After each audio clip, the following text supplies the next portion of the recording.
So I appreciate you all coming back for the second lecturer of the night for the Wham City Lecture Series in February.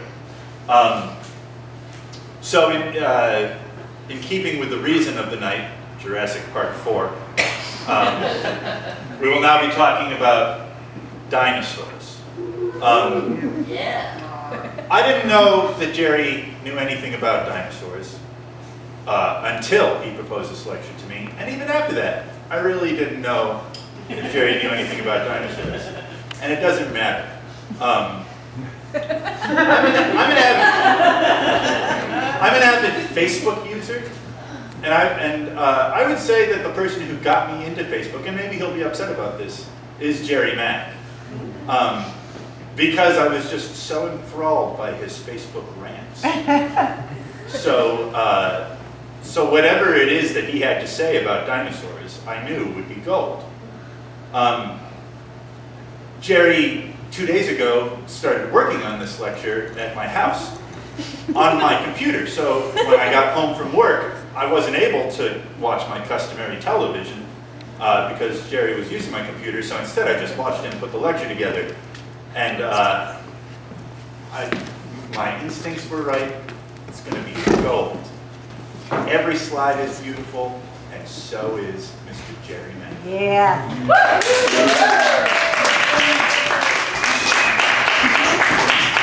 Your hand, I'm shaking your hand. You're proposing at once. All right. So, I'm Gerry. So I'm going to talk about dinosaurs. I'm sure most people here have at some point been completely fascinated by dinosaurs. Yes. So I'm going to kind of take you through my journey through being interested in dinosaurs.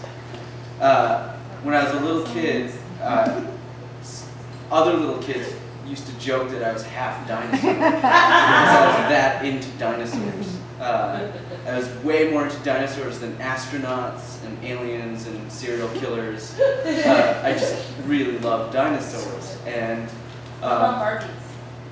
I like to light Barbies on fire and give them compound fractures. Because you can do that, because they have skeletons in their lives.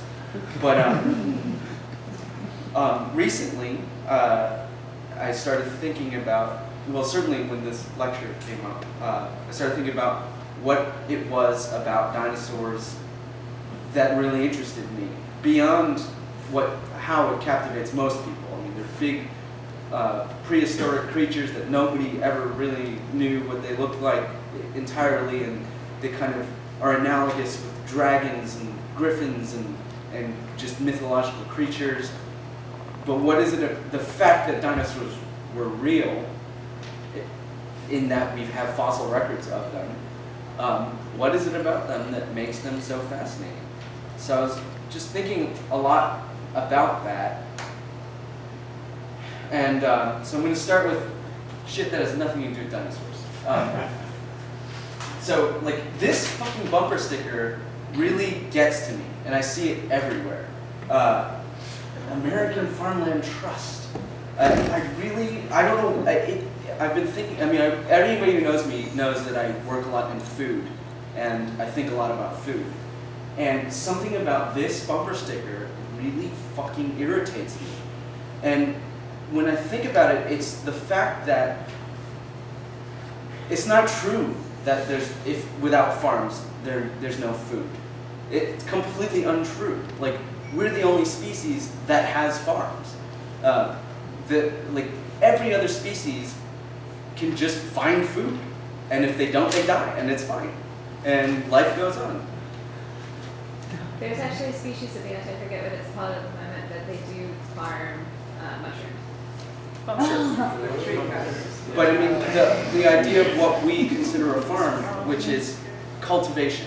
See, that's horticulture, not like large-scale agriculture. But agriculture Like the is ants, basically a violent act against the land. It's essentially forcing human order onto a large swath of land to extract food. That's what agriculture is. That's what cultivating is. And that's what culture is, which is what humans do. Humans are, one of the most distinct things about humans is that we have culture. We impose a meaning and an order onto the environment in a way that no other species does. And it's the only way that we can figure out how to function in the environment. We impose our own idea of order.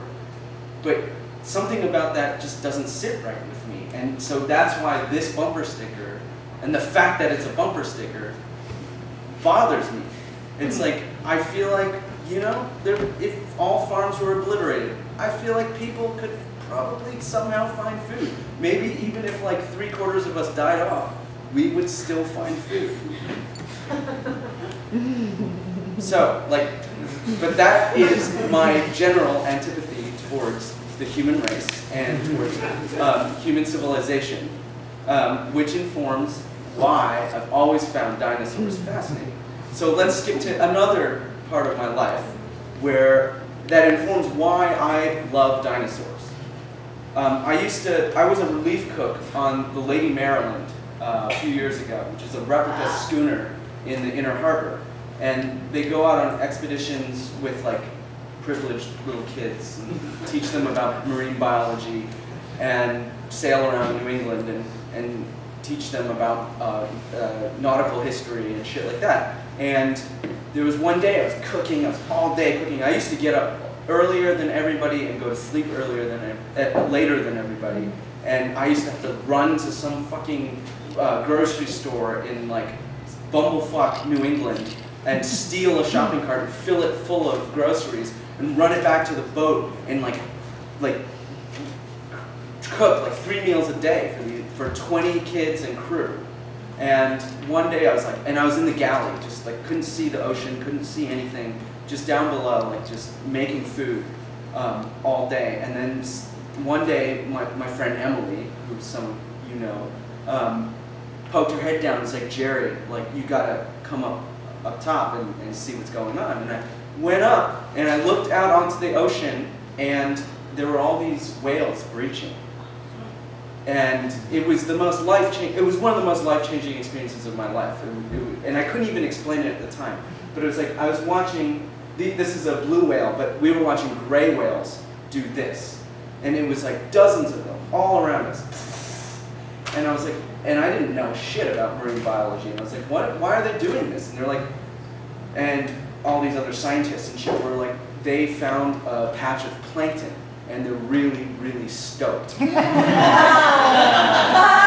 so all these fucking whales were just like, woo!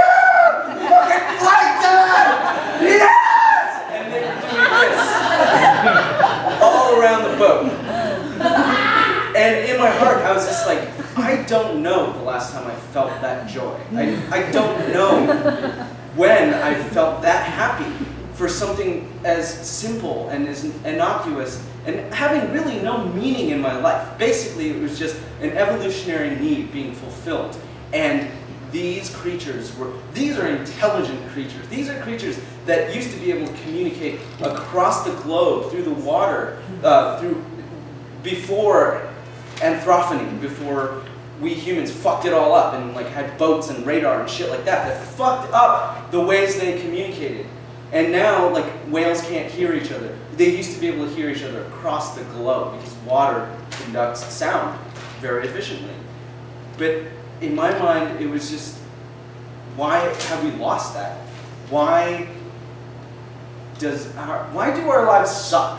Why is it that like the only relief I can get is to come to the Club Charles and get some discounted drinks and get drunk? Like, why is this the pinnacle in a weekly cycle? Like, why does this, you know, it's not like booze is plankton. It's not like booze should make me that happy, and it doesn't. But these creatures found something that they needed, and they were overjoyed. And to me, it felt like this is what we've lost in our agriculture, in our civilization, in the ways in which we perceive the meaning of our human lives. The cultivation of our human lives, the imposition of order, the imposition of just the narrative and the meaning, when there doesn't have to be a narrative or a meaning. We can just live according to what we're evolved to be. And going back to Kevin's lecture, there's there's like all the shit that goes on genetically that we don't know about, that we don't fully understand, that we don't fully understand how it expresses themselves in us.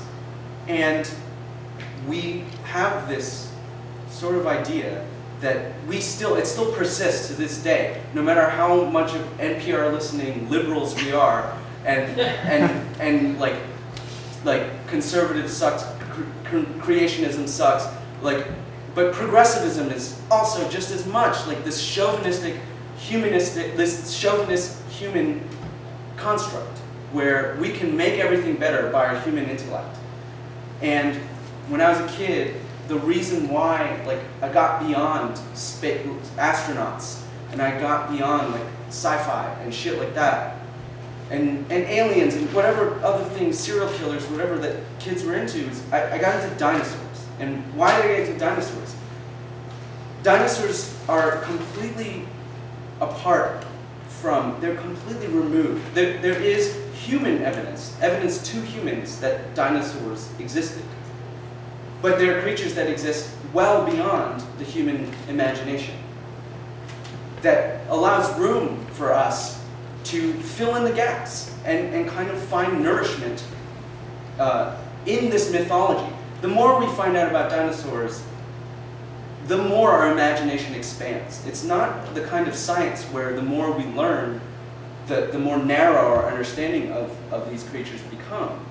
There are things we'll never know about them. These are creatures that existed 235 million years ago to about 65 million years ago, when the fossil record is spotty and it favors larger animals, which is why we also think of dinosaurs as large animals, because the larger fossils tend to survive longer.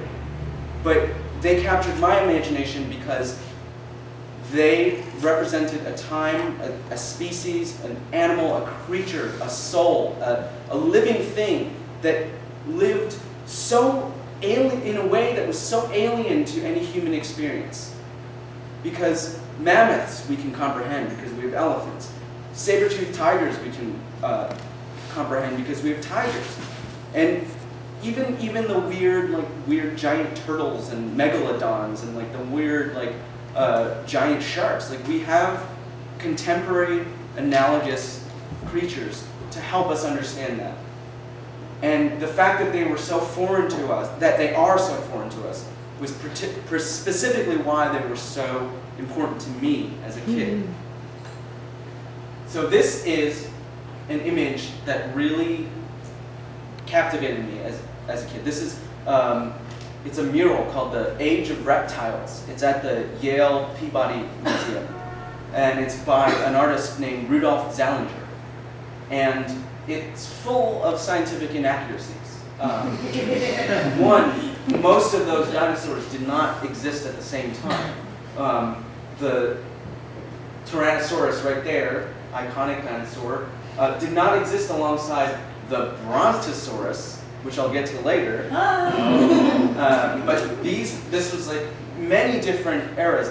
There's 3 different eras in the dinosaur period. There's the Triassic, the Jurassic, and the Cretaceous.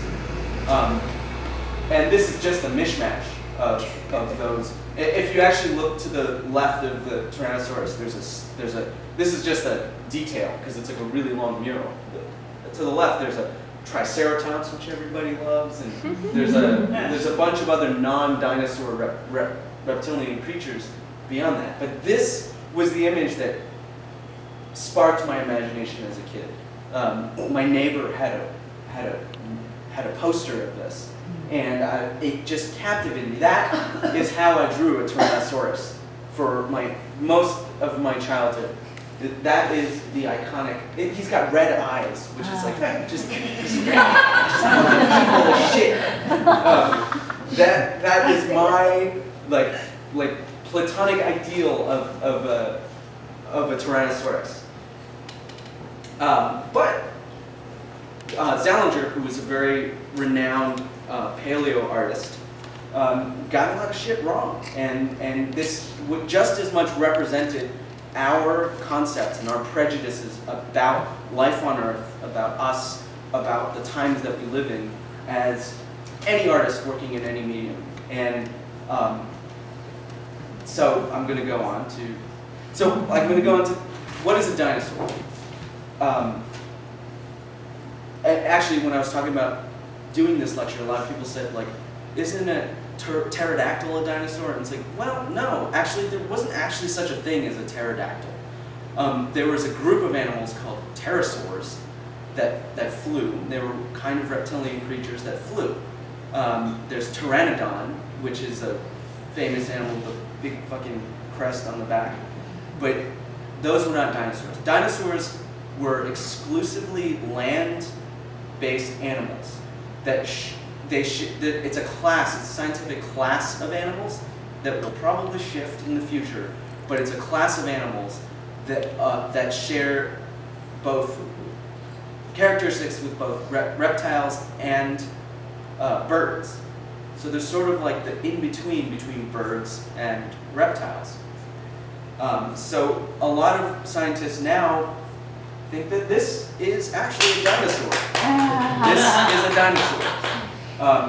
The current birds are descendants of theropod dinosaurs, which is a subclass of Saurischian dinosaurs. There's two different kinds of dinosaurs that the classification is based on their hip structure.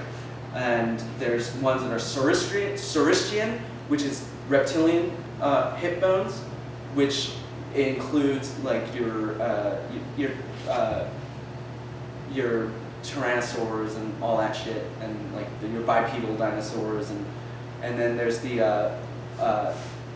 ornithischians, which are the bird hip dinosaurs, which are like the stegosaurs and the triceratops and shit like that. But the theropods were a subset of the Saurischians, and it's pretty much, a lot of people just think like these are the survivors of the theropod line. And they're everywhere today.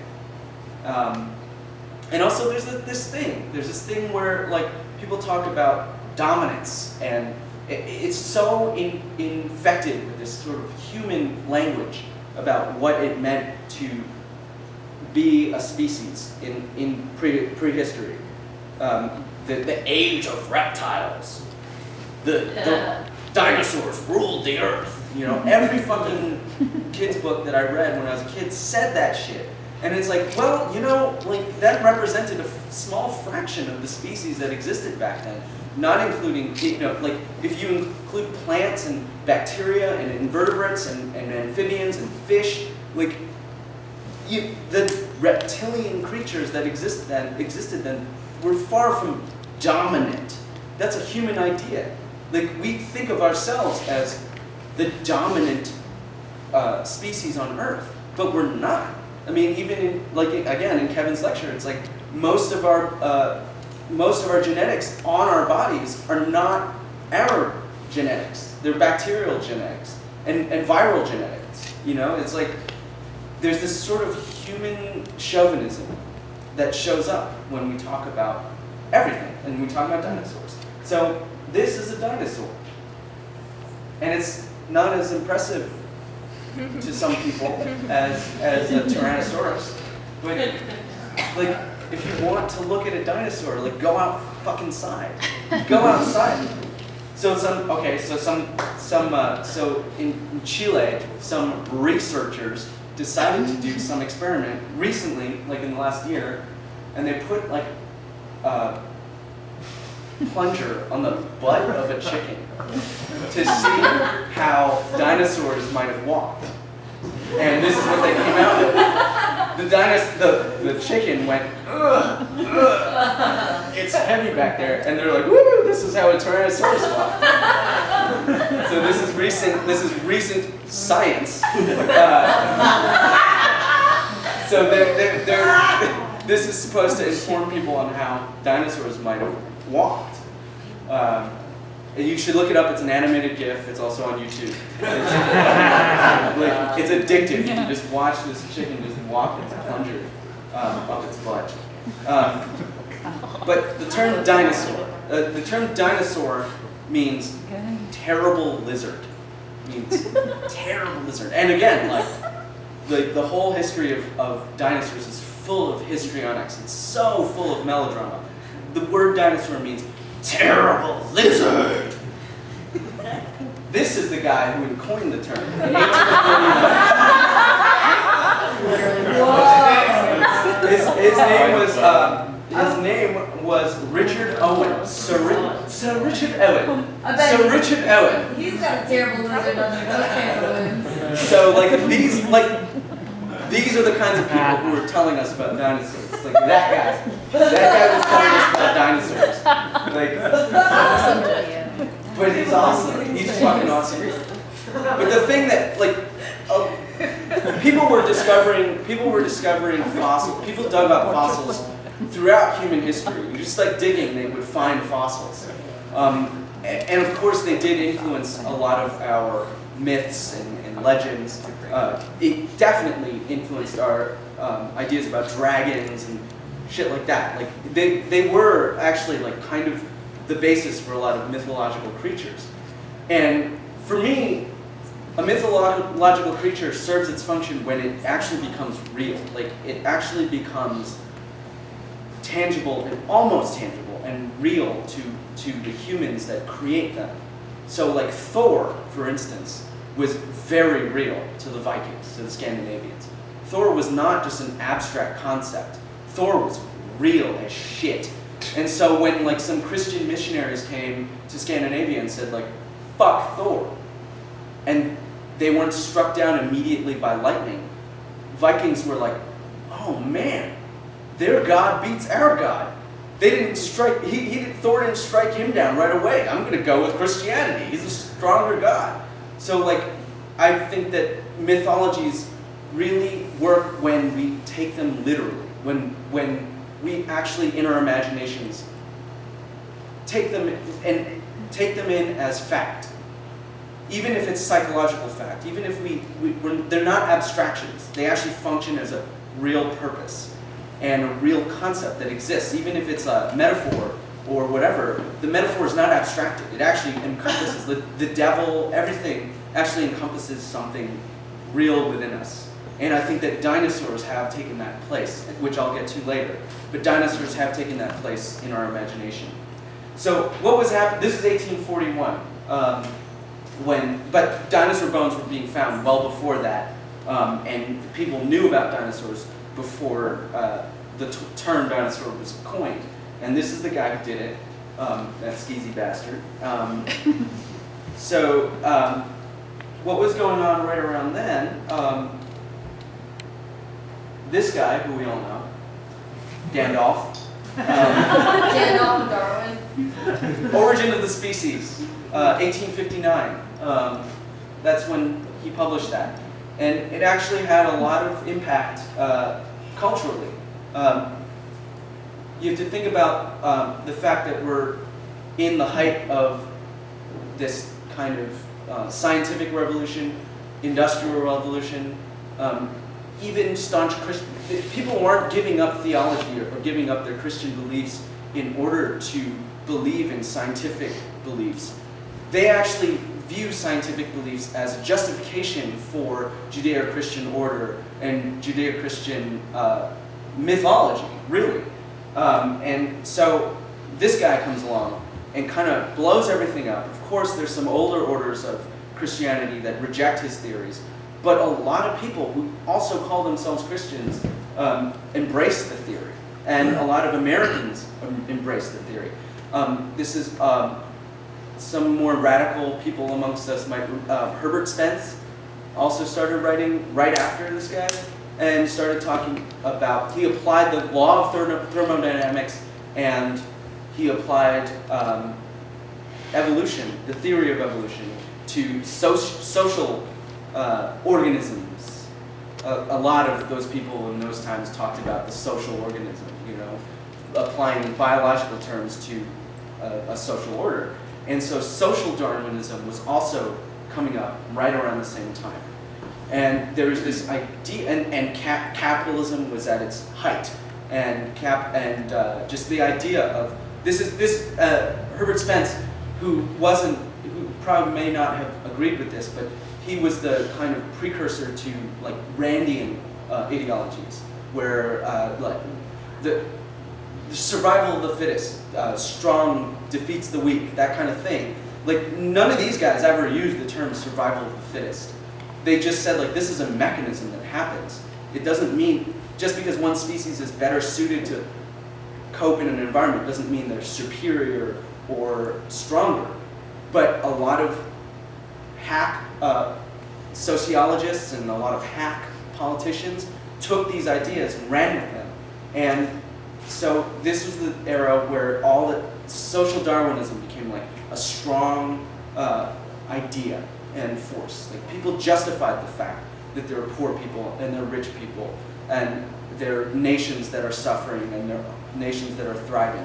They use these scientific kind of ideas to kind of justify that. And so right as that was happening was when we were really fucking discovering dinosaurs. And the two main characters behind this are these two guys. This is Othniel Charles Marsh on the left and Edward Drinker Cope on the right. These guys, paleontologists. So, okay, they're actually going to make a movie out of this starring Paul Giamatti and Steve Carell. And you can tell who's going to be who.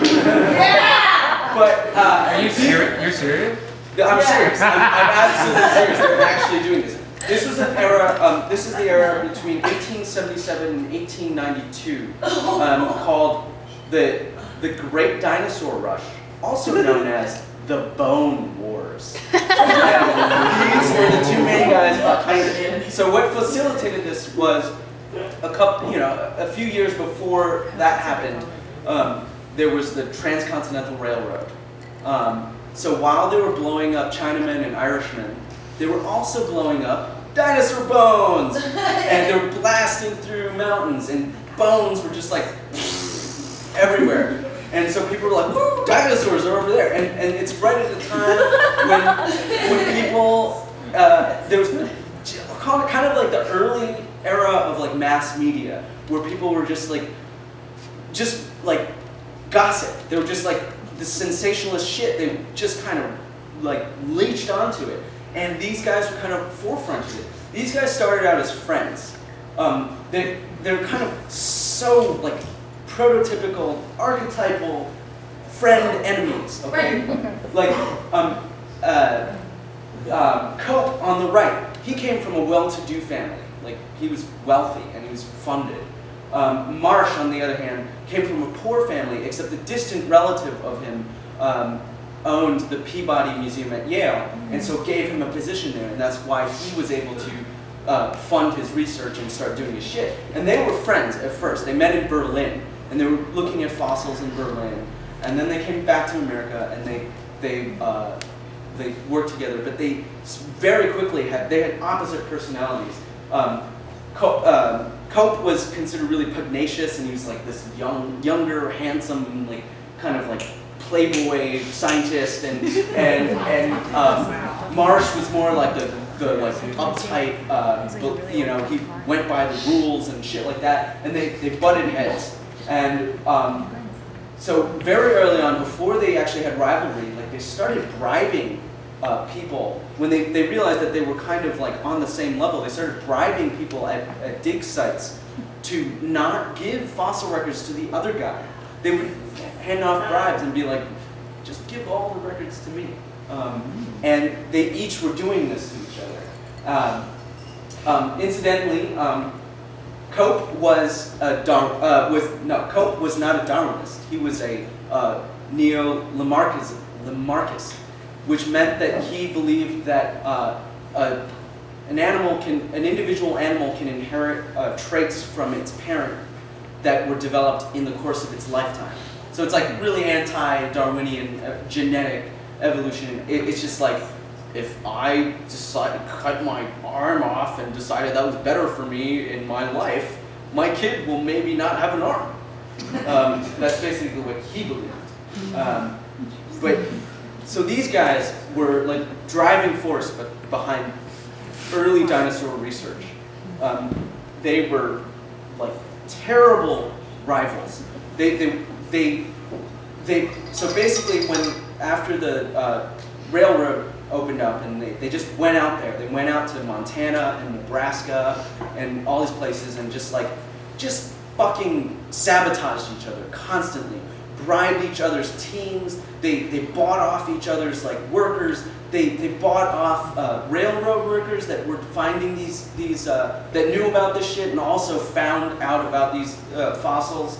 It was like all out war, and it was like this kind of actually like this social Darwinian idea of competition is what drove them. They actually were highly competitive. They wanted to best each other every step of the way. One of the famous kerfuffles was when Cope discovered the fossil for